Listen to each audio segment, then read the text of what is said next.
Answers then to the questions on principles of training. First question is about reversibility. Reversibility is a principle of training. Using a practical example, explain what is meant by the term reversibility, and that's 2 marks.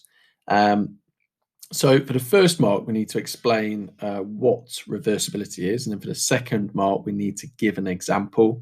So we could have said any performance or fitness gain that has occurred through training can be lost, and all that training must be maintained to prevent loss of performance or fitness. So basically, if you're saying you're going backwards in your fitness or you're losing fitness, then that is a good explanation of reversibility.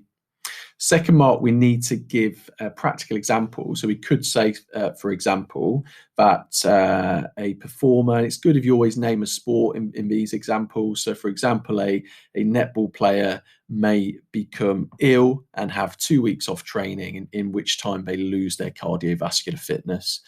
You could say a rugby player injures his upper body, his pectorals, and he then can't go to the gym and he loses muscle mass as a result of this reversibility. So any such example is going to be worthy of a mark. Type is one of the components of the FIT principle of training. High intensity interval training is an example of a type of training. Give 2 other practical examples of type in personal exercise programs and assess 2 ways in which applying this principle might help someone who is carrying out this program. That is a really wordy question, so we've got to try and break it down and make it as simple as possible. So firstly, give 2 other practical examples of type. So we've had high intensity interval training. So your other answers could have been continuous training as a type of training, fartlek interval, circuit, weight, or plyometrics. It's as simple as giving 2 examples from that list.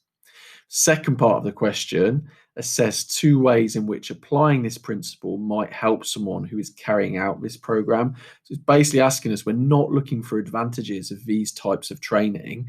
We're looking at reasons why using that principle of type is important. So not an easy question, to be honest. We've got adherence. So varying types of exercise makes it less boring. So if you put something along the lines of it's less boring, changing the type of exercise, then you can get a mark. Appropriateness. So if the type of exercise or type of training is appropriate, training will be more effective. You might have even said more fun, more enjoyable because you're progressing.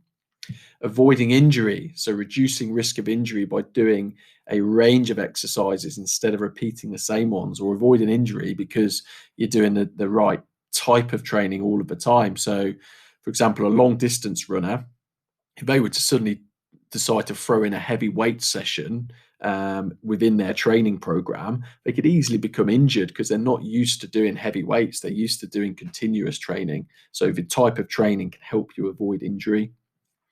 It can result in positive feelings / reinforcement. So because you're doing the right type of training, you're seeing results. So if we stick with that long distance runner, because they're doing continuous training day in, day out, their cardiovascular fitness gets better. So they get positive feelings and reinforcement from the right type of training. And finally, it's clearer outcomes. So it's easy to tell if your needs or aims are being met. So if you've got you're a weightlifter, you're going to be concentrating on weight training. You can see exactly with the weight that you're lifting, for example, doing the bench press or a squat. You can record that weight every single session and easily see if you are getting stronger. And you can obviously set yourself goals within that as well. Which one of the following is the best example of the overload principle of training?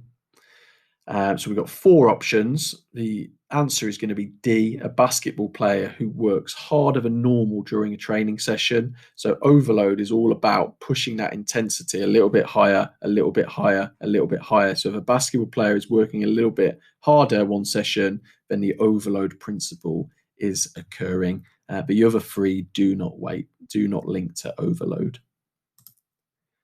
Describe a suitable cool down for a dancer. So basically, it's a simple 2-mark question, putting jogging, or you might have said a pulse raiser, but really you should be given an example there. So jogging, for example, you might have said low intensity movements, or you could have linked it to dance and said slow dance, because that was the question about dancer. And then we've put stretching. And if you've given an example of a stretch, even better. Leon has just taken part in a rugby match and needs to complete a cool down. Complete the table 1 below by identifying the missing component of the cool down, describing the missing cool down activity, and describing the physical benefit of the cool down activity. So basically, we've got a table with 3 boxes to fill in. So component of a cool down here, we can see that stretching's there. So what happens before stretching? It's a lower intensity exercise. Now, we can't really put jogging there because that would be the description. We can already see that. It's like jogging around the rugby pitch here in the description. So low intensity exercise. If you put pulse raiser, you should still get the mark for saying pulse raiser, but lower intensity exercise is the best answer. Description of cool down activity. So this time we've got stretching. So we basically need to give an example of a stretch. So you could have said a hamstring stretch, a static stretch being a hamstring stretch. You could have said a quadricep stretch, for example, stretching your gastrocnemius. Give an example of a muscle of the body is the best thing you can do there. And finally, we've got this box to fill in, physical benefit of the jogging part, the lower intensity exercise part of the cool down.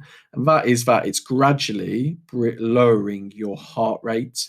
You could have said reducing temperature as well, but I think the most obvious answer there is gradually lowering your heart rate. So your heart rate's not going from really high to suddenly stopping activity and it drops really quickly, which can result in a lot of lactic acid building up. Instead, you are gradually lowering that heart rate.